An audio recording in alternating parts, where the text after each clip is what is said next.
On va commencer notre cours. Le cours d'aujourd'hui est pour les Shah Tova pour Étoile Kochava Batsara. Une grande réussite dans tous les domaines et bien sûr à la mémoire de monsieur et de madame Cain. Comme on approche de la fin de l'année, puisqu'il nous reste encore 2 lundis. Vous m'entendez bien au fond, ça va? Oui. Très bien. Il reste encore 2 lundis. À partir de la semaine prochaine, on commence le livre de Devarim. On reprendra des cours sur les parachiotes. On va avoir la chance d'avoir encore Devarim et Vaïtranan, donc des parachiotes sur lesquels il y a vraiment de quoi parler. Là, on est à la fin du livre de Bamidbar, c'est un peu plus compliqué. Matot, Mas'é, il y a moins de sujets qui sont à notre niveau, bien sûr, faciles à développer en public. Donc, je vais rester un petit peu dans la période dans laquelle nous sommes en ce moment, en vous posant une question très simple. Quel est le jour le plus joyeux, le plus extraordinaire, le plus fabuleux de l'année? Comment? Voilà, donc vous avez dit Tisha B'Av parce que vous connaissez mes cours. Effectivement. Le jour le plus joyeux, le plus extraordinaire de l'année, d'ailleurs on doit faire un effort énorme pour ne pas se mettre à danser, c'est Tisha B'Av. Absolument. Je l'ai déjà enseigné. Mais est-ce que vous savez pourquoi le jour de Tisha B'Av, où on est assis par terre, où on jeûne, où on a une tête d'enterrement, d'accord? Pourquoi c'est le jour le plus joyeux de l'année? Pourquoi c'est le jour le plus extraordinaire de l'année? Parce que c'est l'anniversaire du Mashiach. Ben oui. Et un jour anniversaire se fête dans la joie. Ben nos maîtres nous enseignent quand même qu'au moment où Titus est rentré dans le Saint des Saints pour brûler le temple, au même moment, on entend un enfant qui naît dans la Haute-Galilée. C'était où d'ailleurs? Dans quelle ville c'était? Où il est né le Mashiach? Il est né à Tzfat, bien évidemment. Bien sûr qu'il est né à Tzfat. Au même moment, on entend un enfant qui hurle parce qu'il est en train de naître, et nos maîtres nous enseignent une tradition millénaire qui dure depuis plus de 2000 ans, comme quoi la première fois que le Mashiach est né dans ce monde, c'était au moment où le 2e temple a été détruit. Il est né à ce moment-là. Et donc, chaque 9 Av, c'est son jour anniversaire. Un jour anniversaire, on est triste ou on est joyeux? On est joyeux. Surtout le jour anniversaire du Mashiach. D'où on sait, il y a une preuve que j'ai déjà expliquée des milliers de fois, d'où on sait que le Mashiach, à part le fait que nos maîtres nous le disent, mais d'où on sait qu'il est né la première fois à Tisha B'Av, le jour de la destruction du 2e temple, d'où on le sait, parce que je vous ai expliqué que la valeur numérique de Tisha B'Av, 9 B'Av, Gematria, David. 9 plus B, 2, plus Aleph 1, plus B 2, ça fait 9 plus 5, 14, 14 Gematria David. Et comme on le sait, le Mashiach est le Gilgoul de David Améler, qui est lui-même le Gilgoul de qui? De Esav, qui est lui-même le Gilgoul de qui? De Caïn, qui est lui-même le Gilgoul de qui? Du serpent. Le Mashiach, c'est le serpent. Ben oui, c'est pour ça que la valeur numérique du Nachash, valeur numérique, Mashiach. Bon, mais le serpent n'était pas un serpent, vous le savez bien. C'était une créature et qui est arrivée à séduire Chava. Nos maîtres nous disent, excusez-moi mesdames, c'est pas de moi, que toutes les femmes par rapport à Chava étaient comme une guenon par rapport à une femme. Et même Sarah par rapport à Chava était comme une guenon par rapport à une femme. Donc vous imaginez la beauté de Chava. C'est normal, c'est une création divine. Et pourtant, le Nachash est arrivé à la séduire. Donc, vous imaginez que c'était pas un serpent, bien évidemment, qui va prendre à des... C'était un très beau playboy. Et donc, il est arrivé à la séduire. Et le bon côté du Nachash va recevoir son tikkun au fur et à mesure. D'abord, le Nachash se réincarne dans Caïn, Caïn dans Esav, Esav, bon, il y a eu d'autres, mais je ne les cite pas, Esav dans David et David dans Mashiach. Ce qui veut dire que le Mashiach a pour valeur numérique Nachash, pour nous faire comprendre que le Mashiach, c'est le Tikkun. La réparation de celui qui a fait tomber le monde, c'est celui qui doit le réparer. On comprend, c'est logique. Tu as fait tomber le monde, ben répare-le. Donc ça va prendre des millénaires, mais il va le réparer.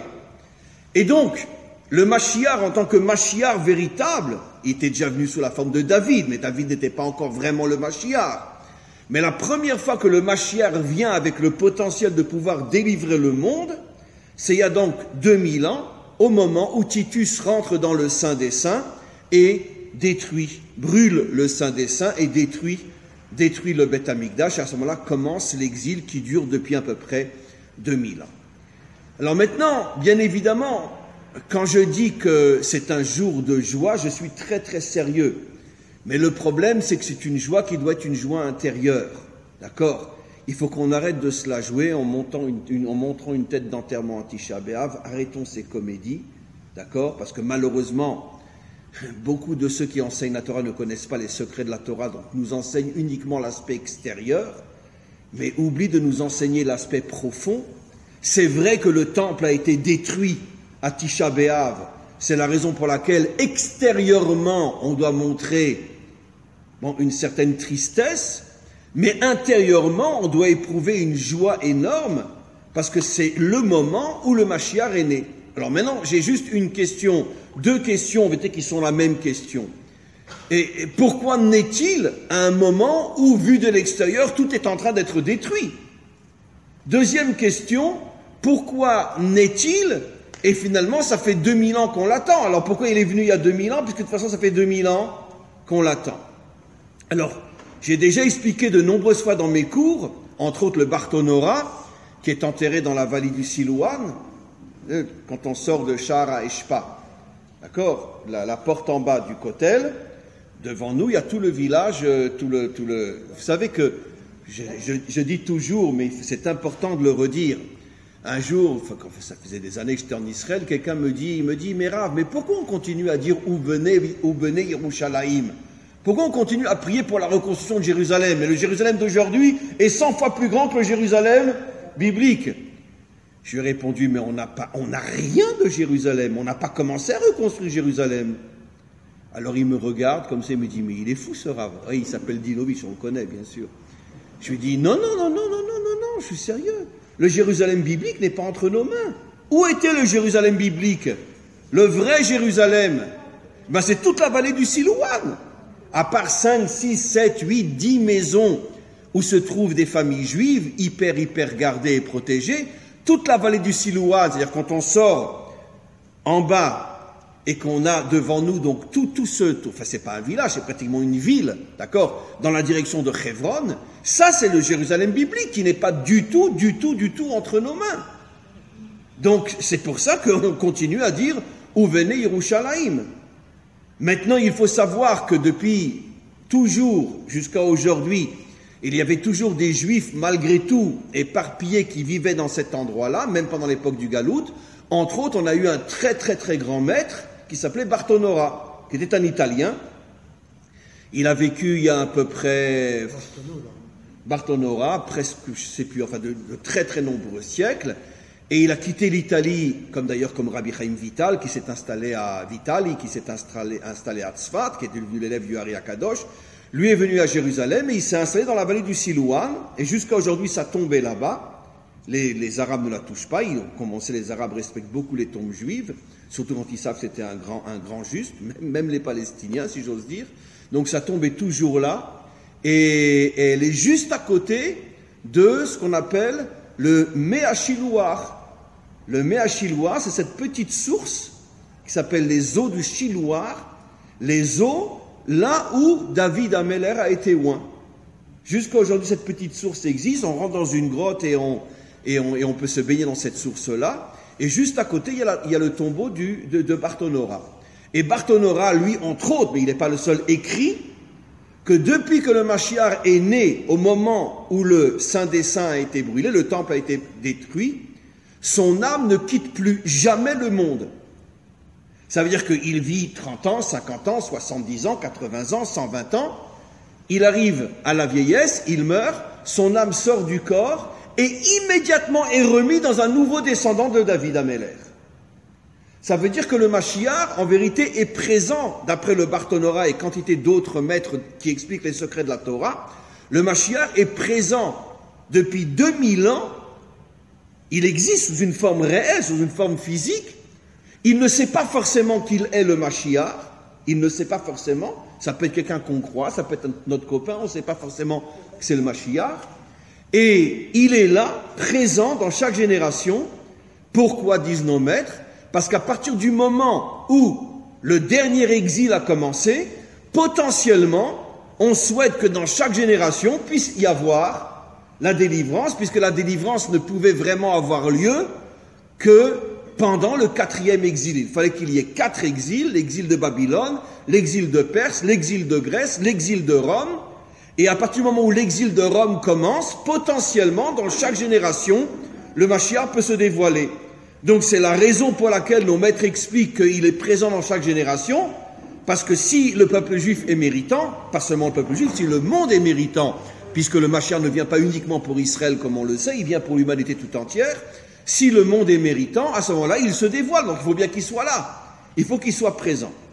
Il y a une autre raison que nos maîtres expliquent, pourquoi il est né au tout début du 2e exil, et son âme ne quitte plus jamais ce monde, à chaque fois elle se réincarne dans un nouveau descendant du roi David.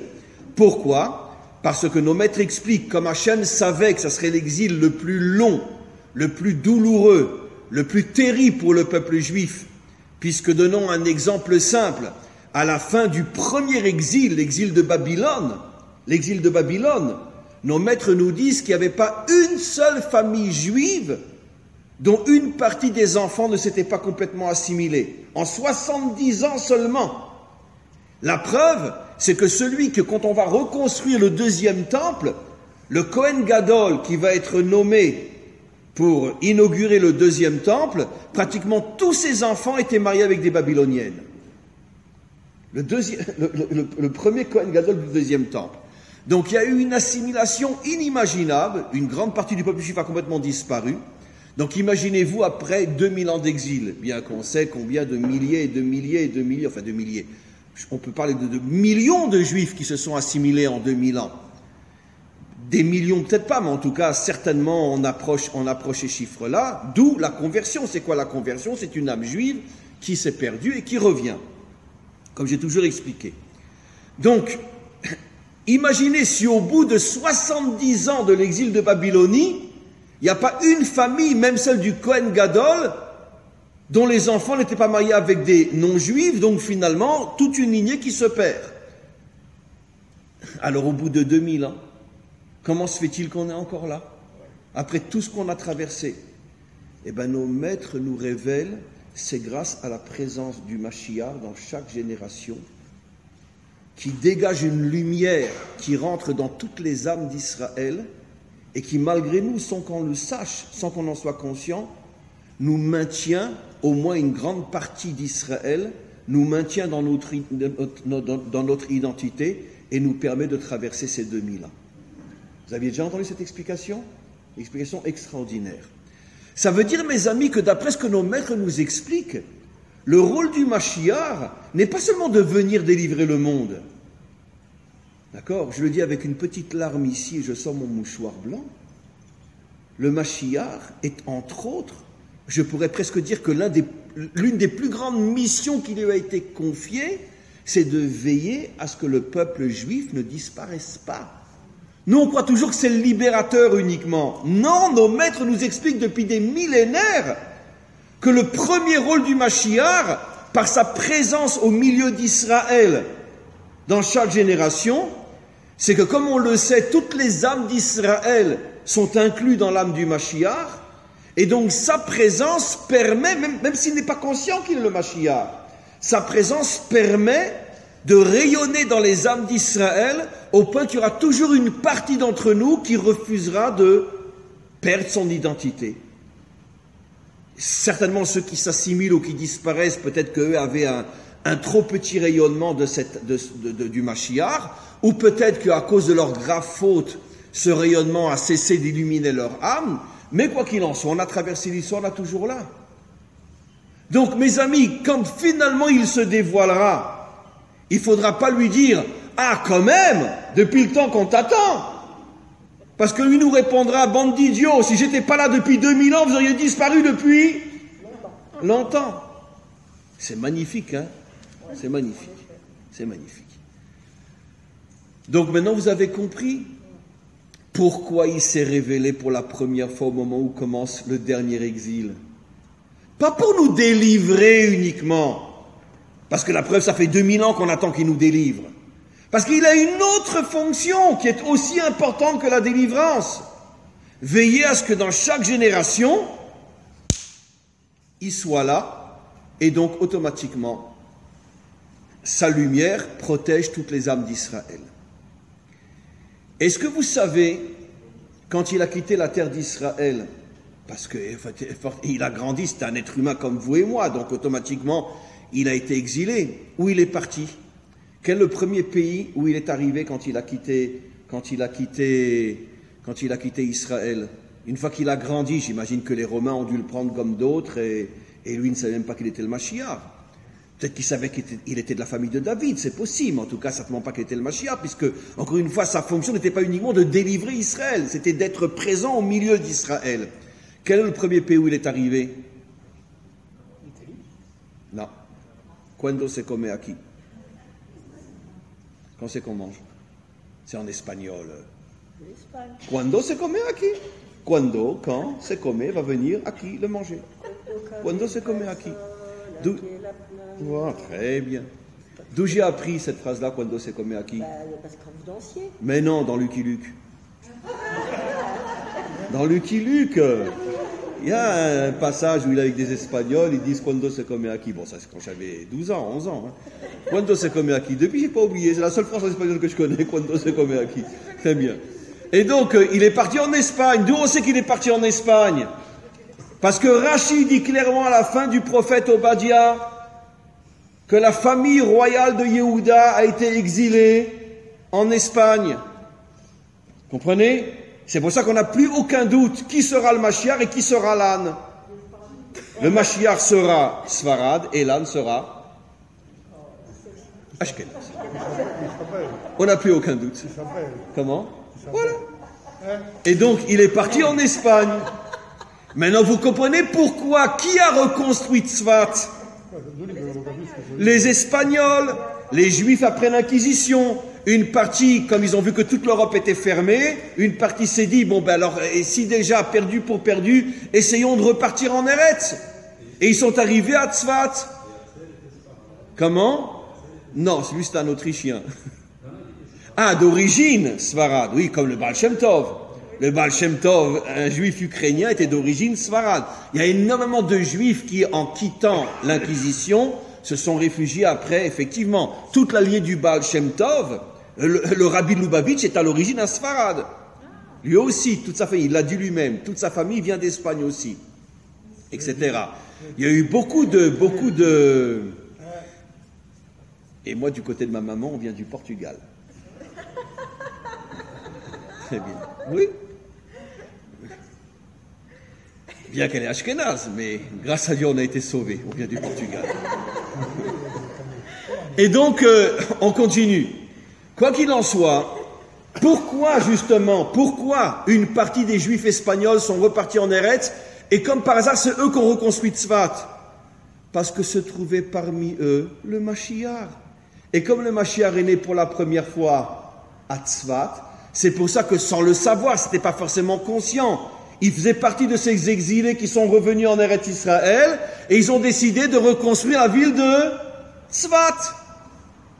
Maintenant, dites-moi, comment que qu'est-ce qu'on dit dans la prière? Utka beshofar gadol lecherutenu. Sonne du grand chauffard pour notre délivrance. Utka beshofar gadol lecherutenu. Alors, vous voulez un grand secret? C'était quoi la question? Qu'est-ce que signifie sonne du grand chauffard pour notre délivrance? Tka, sonne, gematria tzvat. Chauffard, gematria Yerushalayim. Tzvat Yerushalayim. Le Mashiach commence son chemin à Tzvat et se dévoile à Yerushalayim. Tka Tzvat, Shofar Yerushalayim. C'est beau, hein? Ça valait le déplacement? Très bien. Donc, ce qui veut dire que les deux endroits fondamentaux qui construisent le Mashiach, Tzvat, Yerushalayim. Incroyable. Utka, Beshofar Gadol. Regardez les gematriotes, vous verrez, c'est fabuleux. Donc, on n'a même pas encore commencé le cours. On n'est même pas encore dans l'introduction. On a compris maintenant pourquoi le Mashiach, je répète après j'avance, est né au moment où le temple est détruit et commence le dernier exil d'Israël. Parce que Hachem savait qu'aucun peuple au monde ne pourra traverser 2000 ans de telles obscurités, de telles souffrances sans disparaître. C'est impossible. Donc Hachem a envoyé le Mashiach, pas pour nous délivrer, mais pour nous maintenir et nous sauver en exil. En ce sens, il nous sauvera deux fois. Il nous sauve de la disparition en exil et après il sauve le monde dans le sens de la Géoula. Donc il a deux fonctions. Et de toute façon, en sauvant Israël, il sauve le monde, parce que si Israël disparaît, toutes les nations disparaissent. Donc automatiquement, son premier rôle, c'est d'être présent dans ce monde pour faire que le monde ne disparaisse pas. Et deuxième rôle, se dévoiler réellement et voilà. Donc, c'est pour ça que je vous dis que j'insiste, et après on passe à la deuxième partie du cours, je vous demande, mais vraiment, sincèrement, d'accord, ne tirez pas une tête d'enterrement à Rosh Hashanah. Soyez à Tisha B'Av. Soyez en vous joyeux, contents. Vous pouvez fermer la porte et vous mettre à danser un petit peu, d'accord? Faire l'anniversaire du Mashiach. Et puis le soir, vous savez quoi? Allez, on le fait cette année, j'ai jamais pensé. On achète un gâteau, d'accord? On met 2000 bougies. Et le soir, quand on casse le jeûne, on fête l'anniversaire du Mashiach. Et on souffle sur les 2000 bougies. D'accord? Comment? Il n'y a plus de gâteau après. Chacun son gâteau et on souffle. Voilà. Bon, les amis, on a vu quelque chose de très très très important, mais on va maintenant essayer de revenir en arrière. Tisha B'Av, vous le savez, mais ce n'est pas la réponse définitive. Ça a commencé quand? La Xéra de Tisha B'Av, le décret que malheureusement on devrait vivre Tisha B'Av, 2 destructions de temples et 4 exils, dont le dernier. Les explorateurs, les Méraglim. Les explorateurs. Mais est-ce que les explorateurs qui n'ont pas voulu rentrer en Israël, et donc ils ont pleuré cette nuit-là, et Rachid dit cette nuit-là, c'était la nuit de Tisha B'Av, et Hachem nous a dit, puisque vous avez pleuré pour rien, eh bien vous serez punis pour oui quelque chose, ces 2 nuits-là, 2 Tisha B'Av, première destruction de temple, deuxième destruction de temple, 4 exils à Tisha B'Av. D'un autre côté, Tisha B'Av veut dire David. Mais bon, il y a le côté extérieur, le côté intérieur. Comme on le sait, c'est toujours dans une grande obscurité que se cache une grande lumière. Mais avant les explorateurs, on va remonter. Je l'ai déjà enseigné dans mes cours. Nos maîtres nous disent qu'avant les explorateurs, il y a une autre cause, beaucoup plus subtile, beaucoup plus imperceptible, qui a mené finalement à la destruction des 2 temples et 4 exils. C'était quelle faute? La brisure des tables par Moshe. C'est juste. Il y a eu la faute du veau d'or, 100%. Et avant la faute du veau d'or, il y a encore une autre faute. C'est juste. Les explorateurs, le veau d'or, encore avant le veau d'or, bien avant le veau d'or, il y a eu une autre faute dont le Zohar dit clairement que c'est l'une des étapes fondamentales qui va amener aux 4 exils d'Israël. Qui se rappelle?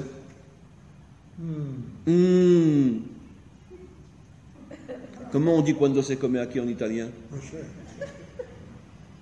Alors? Comment on dit quando se come aquí en italien?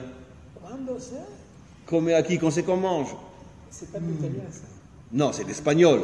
J'ai demandé comment on dit en italien. Quando comincia. Ah, quando comincia? Comincia. Ah, comincia. Très bien. Très bien. Alors, quelle est la première faute? la dispute entre Yosef et Yehuda, la vente de Yosef en exil. Vous avez vendu Yosef en Égypte, vous avez amené un juif en Chutz La'aretz, et bien comme punition, vous passerez les 3/4 de votre histoire en Chutz La'aretz. Depuis combien de temps on a été créé? 4000 ans. Combien de temps on a passé en exil sur 4000 ans? 3000. Combien de temps on était sur notre terre? 1000 ans. De Yehoshua à la destruction du premier temple, 1000 ans. Bon, à 200, 300, 400 ans près. 1000 ans. Après, on va en Babylonie. Après, on revient avec Ezra. Combien de Juifs reviennent avec Ezra? 2-3%. Combien de Juifs restent en Babylonie? 97%. Ce qui veut dire que ça fait 3000 ans qu'on est en exil. 3000 ans qu'on est en exil. Et après, ceux qui sont revenus avec Ezra, 410 ans après, sont à nouveau exilés, surtout dans le deuxième, surtout en Europe, etc., par les Romains.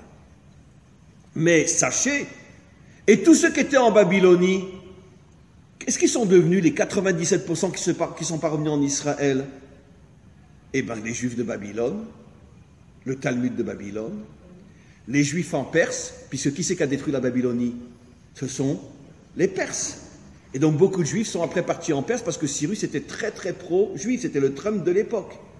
Et donc c'est comme ça qu'on retrouve l'histoire de Mordechai et de Esther qui sont à Shushan, la capitale de Perse à l'époque. Très bien. Et puis après, à partir de la Perse, ils sont partis où? Ben, quand tu es en Perse, tu vas où après? En Turquie? Ben oui, mais énormément, et bien sûr. La Turquie a toujours été un réservoir énorme de communautés juives. De Perse, ils sont partis en Syrie, en Turquie, ils sont partis aussi en Arménie. Et puis, je vais vous apprendre quelque chose. D'accord? Vous aimez la guitare? Qui joue bien la guitare? À part les Espagnols. Les Tziganes. Eh bien, les Tziganes sont tous d'origine juive.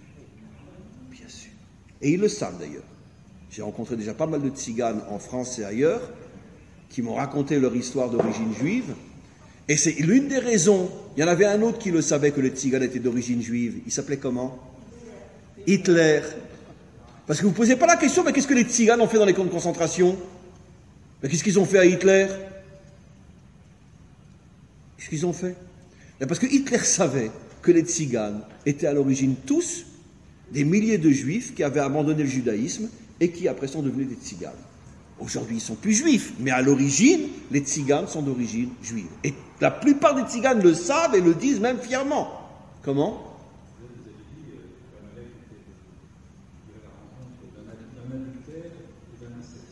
Oui, Amalek. Il y a des historiens sérieux qui pensent que c'est la même chose. Parce qu'en fait, sa grand-mère travaillait dans une famille juive. Et ensuite, elle est partie, elle a reçu des indemnités, on le sait. Elle a eu son père, c'est déjà indemnitaire. Et son père ensuite s'est marié avec une fille, avec une femme qui serait sa fille, elle avait 25 ans d'écart. Elle est connue, cette histoire. Elle est connue comme quoi Hitler serait lui-même l'enfant d'une double faute sexuelle. Un adultère, il semblerait que sa grand-mère a été avec quelqu'un. Oui, malheureusement c'était un juif. La grand-mère a été enceinte avec un juif. Et bon, c'est une sale histoire. Parce que c'était quand même un sale youp, hein. On est d'accord. Parce qu'il est quand même responsable de la mort de 6 millions de juifs, cette ordure de juifs. D'avoir été avec... C'était consentant, elle était d'accord, la grand-mère. Mais elle a quand même été avec un juif. Bon, j'aime pas trop cette histoire parce que ça me déchire à chaque fois. J'aime pas la raconter. Mais oui, hein, qui aurait cru que la grand-mère mariée de Hitler a été couchée avec un juif et comme ça elle a été enceinte et de là est sortie la lignée de Hitler. Bon, c'est pas des choses qu'il faut enregistrer, ça. Mais on pourrait comprendre pourquoi il haïssait tellement les Juifs. Peut-être qu'il voulait se venger de sa grand-mère qui avait été qui avait été mise enceinte par un sale youpin, parce que c'était vraiment un sale youpin. Mais bon, quoi qu'il en soit, on continue. Comment? Oui, ça c'est connu, le British. Tous les princes anglais étaient circoncis, jusqu'à notre génération. British, la circoncision de l'homme. British, mais bien sûr. Je vous signale qu'on a une tradition très très très sérieuse qui dit que les éphodes, toutes les pierres précieuses qui étaient sur l'habit du Kohen Gadol, sont aujourd'hui toutes en Angleterre. Elles ont été ramenées par les Templiers, etc. Elles sont en Angleterre. Les joyaux qui étaient sur les 12 diamants qui représentaient les tribus d'Israël, qui étaient sur le éphod, je ne sais pas comment dire en français, du Kohen Gadol. Donc, on continue, mes amis, on continue. Qu'est-ce que j'expliquais? Donc, Tzvat, Yerushalayim, Utka, Beshofar. On a expliqué que finalement, le Zohar nous dit qu'avant la faute des explorateurs, avant la faute du Vaudor, et il y a eu aussi le fait que comme Israël a vendu Yosef aux non-juifs, d'accord, et c'est comme ça qu'a commencé l'exil, Mida Keneged Mida, c'est là qu'a commencé le décret des 4 exils d'Israël, 3000 ans sur 4000 ans. Mais le Zohar va encore beaucoup plus loin. Quand tout a commencé,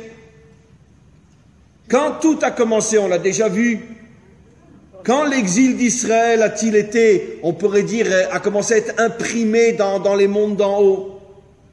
La faute de Adam et de Chava.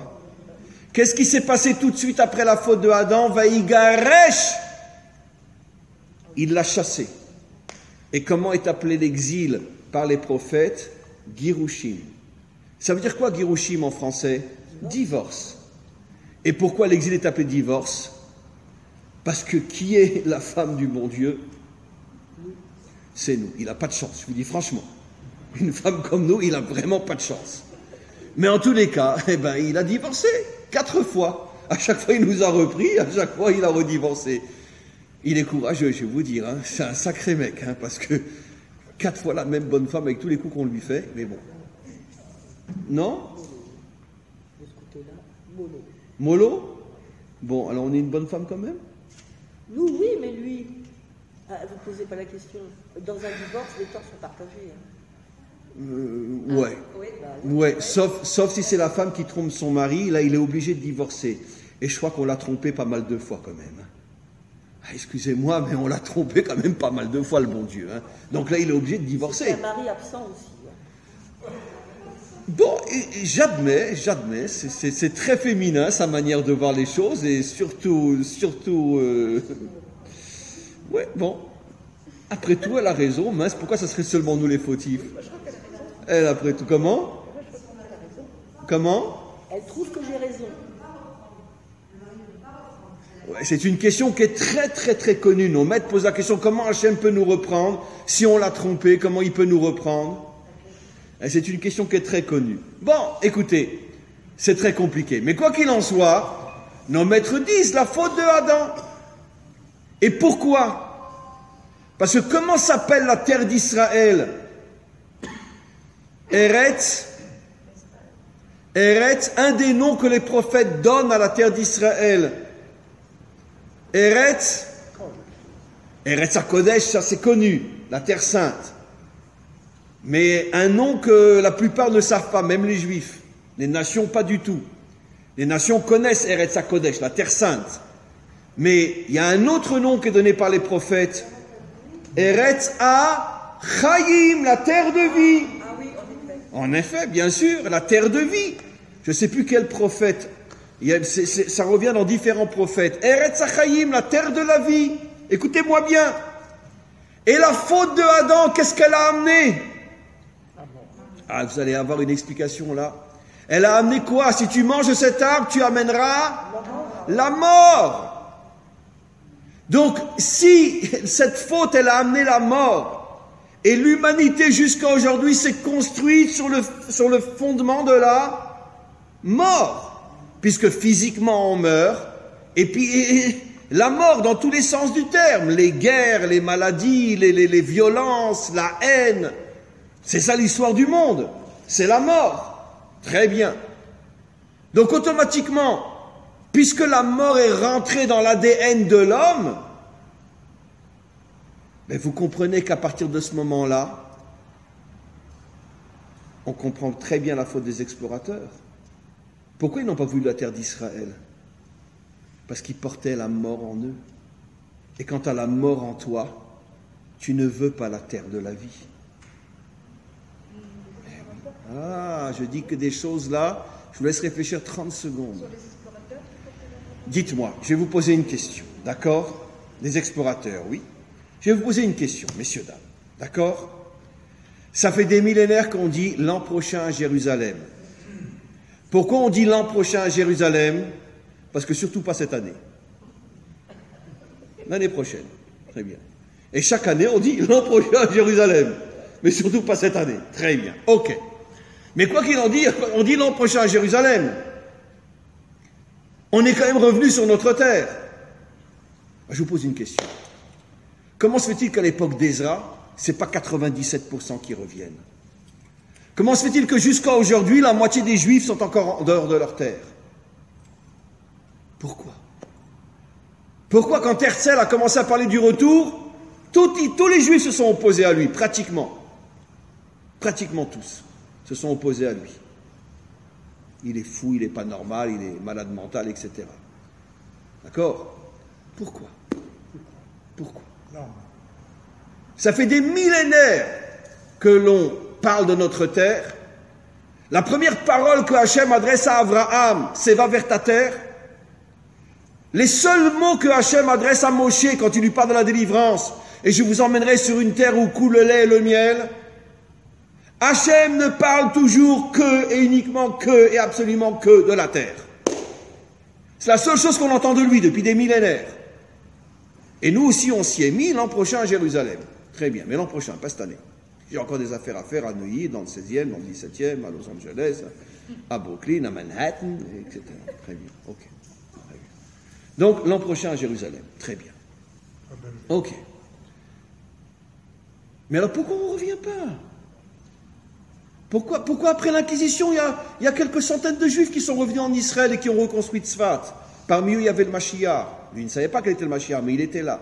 C'est pour ça qu'il a voulu reconstruire Tzfat. Pourquoi tous les autres, finalement, se sont réinstallés où? Où se sont réinstallés surtout les Juifs après l'Inquisition, j'ai déjà dit? Non, après l'Inquisition. En Turquie et en Corse. Ah oui. 2 Corses sur 3 sont juifs d'origine. 2 Corses sur 3 sont juifs d'origine. Il faut le savoir.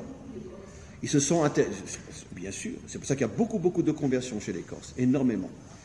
Ils se sont installés en Corse. C'est le seul pays qui les a reçus qui n'était pas français encore. D'accord? Parce que les Français, ils nous disent, n'annexez pas la Judée et la Samarie, hein. Mais eux, ils ont piqué la Corse. Ils ont piqué la Martinique, ils ont piqué la Guadeloupe, ils ont piqué la Réunion, ils ont piqué quoi encore? La Savoie, Nice. La Savoie, Nice, etc. Comment? Mais la Corse a été prise de force par les Français, la Corse n'a jamais été française. Comment? Oui, après la guerre. Non, et c'est bravo. Et c'est le seul pays, entre parenthèses, français, d'accord, qui n'a pas dénoncé les Juifs pendant la guerre. Les Italiens aussi, beaucoup ne l'ont pas fait, même qu'ils avaient Mussolini à leur tête.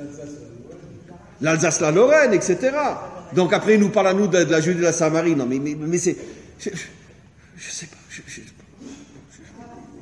Oui. Quoi? Oui, je sais, mais je suis au courant, bien sûr. Je sais. Non, je dis en Corse, les Corses sont très nationalistes. Très nationalistes. Ils ne laissent pas tellement les immigrés, etc., s'exprimer, etc. Les Corses sont très... Donc, les Juifs, après l'Inquisition, ont été surtout en Turquie et en Corse. Et à partir de la Turquie, après, ils sont montés en Pologne, Russie, etc. Donc, toute la lignée du Baal Shem Tov, toute la lignée des rabbis de Lubavitch sont tous d'origine espagnole. Et ils sont passés, il y a très longtemps, par la Turquie aussi. Ou bien l'exil du Portugal, etc. Donc, je continue. Qu'est-ce que j'étais en train de dire? Vous ne me rappelez pas? Après l'Inquisition, la Corse, et si, etc. Mais qu'est-ce que j'étais en train de parler? Pourquoi ils ne sont pas revenus? Voilà, bien sûr. Pourquoi la majorité des Juifs sont partis en Turquie? Pourquoi ils sont partis? Mais partez en Israël. Mes amis, je vais vous révéler quelque chose d'absolument incroyable. Et croyez-moi, c'est la vérité vraie. Vous savez, nos maîtres expliquent dans leur langage codé que le mal s'attaque toujours de toutes ses forces au bien qui est censé se dévoiler. C'est ce que nos maîtres disent, plus un homme, kol hagadol mechavero, yitzro gadol mimeno. C'est-à-dire que le Yetzer Hara essaye toujours de faire tomber le tov, le bien qu'il y a dans un individu. Ça veut dire que le Yetzer Hara va s'attaquer encore une fois, va essayer de prendre le dessus sur le contraire de ce qui est le bien de l'individu ou d'un peuple. D'accord? Ou d'un peuple.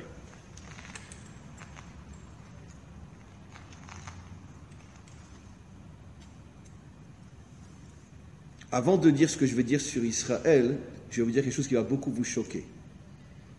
Mais c'est absolument fabuleux. Dites-moi, dans notre histoire biblique et moderne, dans quels deux peuples s'est dévoilé Amalek? Je ne parle pas de l'Amalek biblique, Amalek, mais après il s'est dévoilé deux fois dans quel peuple? Les Perses et l'Allemagne. D'accord? Les Perses et l'Allemagne. C'est incroyable, hein? Quel est le peuple dans le monde musulman? Quel est le peuple le plus intello, le plus élevé, le plus scientifique, le plus tout ce que vous voulez? Les Iraniens, comme on le sait, évidemment. Les Perses. Vous savez qui c'est qui a inventé le cinéma? Les Perses. Oui, faites des recherches, vous verrez. Les premiers qui ont commencé à faire des films, c'était des Iraniens. Oui. Il est? Non, mais avant, il a commencé. C'est comme. Qui c'est qui a inventé, pas vraiment Internet, mais vous vous rappelez à l'époque en France on avait quoi? Le Minitel. Le Minitel. Et tout après ça a été repris par les Américains. Les Français n'ont pas su le garder. Et ben c'est exactement la même chose. Le cinéma a commencé en Iran et tout de suite après il a été récupéré par Hollywood. Tout de suite. Non, mais les frères Lumière, etc. Mais oui, c'est passé par la France, etc. Mais la graine était là-bas. En tout cas, c'est clair, tout le monde sait, les Iraniens, le peuple iranien est un peuple. D'ailleurs, c'est pour ça que nous, on n'a rien contre les Iraniens. Ce sont des gens extraordinaires, les Iraniens. Extraordinaires. Malheureusement, ils sont dominés par une classe militaire et politique qui, eux-mêmes, les fait souffrir, eux, en tant que peuple, comme on le sait. La majorité des Iraniens ne sont pas ni anti-juifs, ni anti-israéliens, ni anti-rien du tout. Ils sont eux-mêmes soumis au pouvoir. Mais c'est quand même incroyable que Aman se dévoile dans le pays, Aman Amalek, se dévoile dans le pays le plus cultivé du du monde à cette époque-là. Et après, Hitler se dévoile dans le pays le plus philosophe, le plus cultivé, le plus scientifique, le plus, paf, en Allemagne. Pourquoi? Mais vous avez l'exemple absolu de ce que nos maîtres disent. Le mal essaye toujours de se dévoiler dans l'endroit qui, dans son potentiel, est censé être le contraire du mal. Est censé être le contraire du mal. On peut imaginer qu'un pays comme l'Allemagne va descendre à un niveau aussi... Je ne veux pas insulter les animaux, je n'ai pas d'être attaqué par Brigitte Bardot, elle aurait raison. De dire des animaux, ça serait une insulte pour les... Non, ça serait vraiment une insulte pour les animaux, une insulte. Les animaux sont à des milliards d'années-lumière au-dessus des nazis. Des milliards d'années-lumière. Mais comment on peut imaginer un peuple qui a donné tellement de musiciens, d'artistes, de savants, de philosophes, de professeurs, comment il peut descendre si bas à faire des expériences sur des enfants vivants, comme Mengele et d'autres? Vous savez que pratiquement tous les chefs de camp étaient des intellos, les chefs de camp, des professeurs d'université, etc., pratiquement tous les chefs de camp, des grands camps de concentration, oui.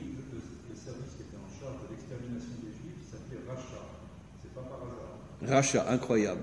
Le mal. Et il y avait 250 nazis, 90% avaient un doctorat. Mais bien sûr. 20% avaient deux doctorats. Mais oui, mais absolument, mais les études sont là. Et tous les chefs des camps, Auschwitz, Birkenau, Treblinka, Mauthausen, étaient tous de grands professeurs. Comment c'est possible? Mais parce que c'est le principe fondamental que nous révèlent nos maîtres depuis des millénaires. Le mal essaye toujours de faire tomber ce qui est grand dans un certain domaine. De grands intellos vont devenir pires que des bêtes. Les Perses, bon là ça a échoué, ont failli devenir pires que des bêtes. Quel est le seul pays au monde qui parle de l'extermination du peuple juif, pas du peuple juif, pardon, d'Israël? Les Iraniens. Les Iraniens. Je ne dis pas que les Syriens ou les autres ne le veulent pas, mais eux ne le disent pas. C'est-à-dire les pays qui se comportent vraiment comme des monstres n'en parlent pas. Un pays hyper intello, lui, il en parle. On va sur ce principe. Ben, mes amis, je vais vous révéler quelque chose maintenant. Vous savez pourquoi le peuple juif, ça fait des millénaires qu'il parle de sa terre, et ça fait des millénaires qu'il a un problème à venir y vivre? Pourquoi? Parce que l'énergie de la mort est rentrée dans nos âmes plus que dans n'importe quel autre peuple.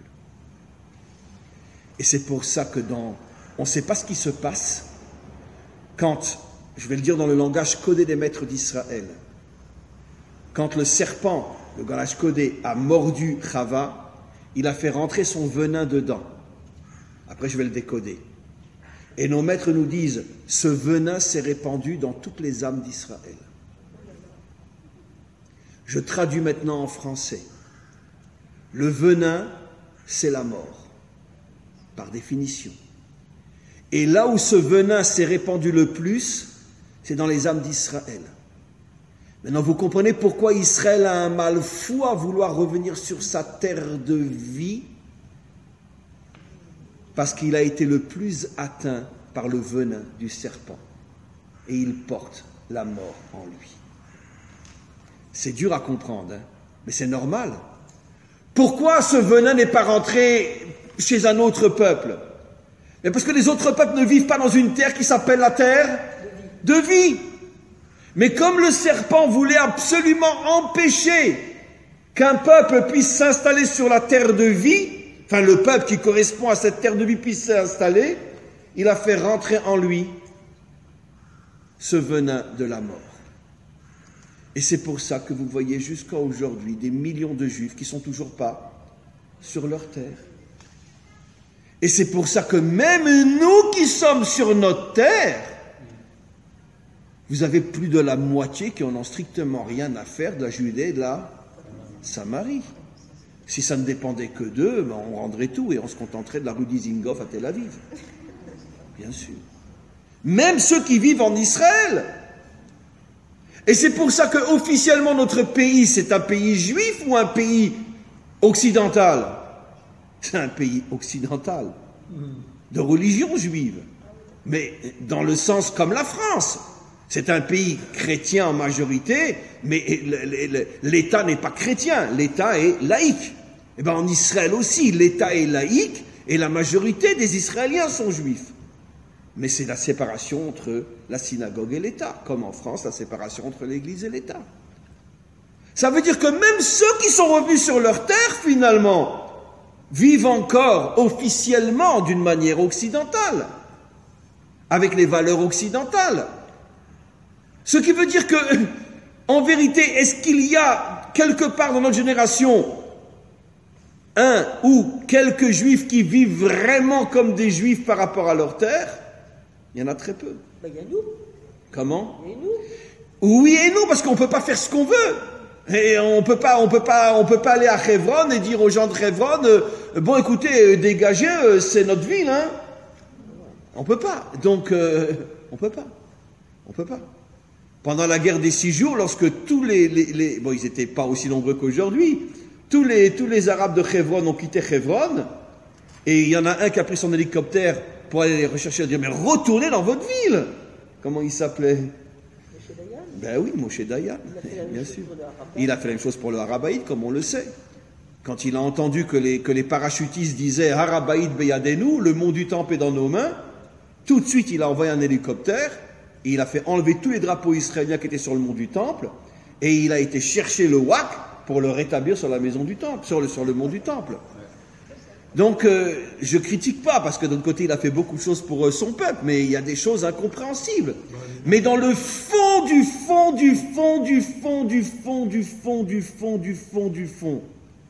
vous voulez que je vous dise la vérité? Depuis la faute de Adam, l'homme a peur de la vie. Oui. Vous m'entendez? Et par rapport à sa terre, le peuple qui a le plus peur de sa terre, c'est le peuple juif.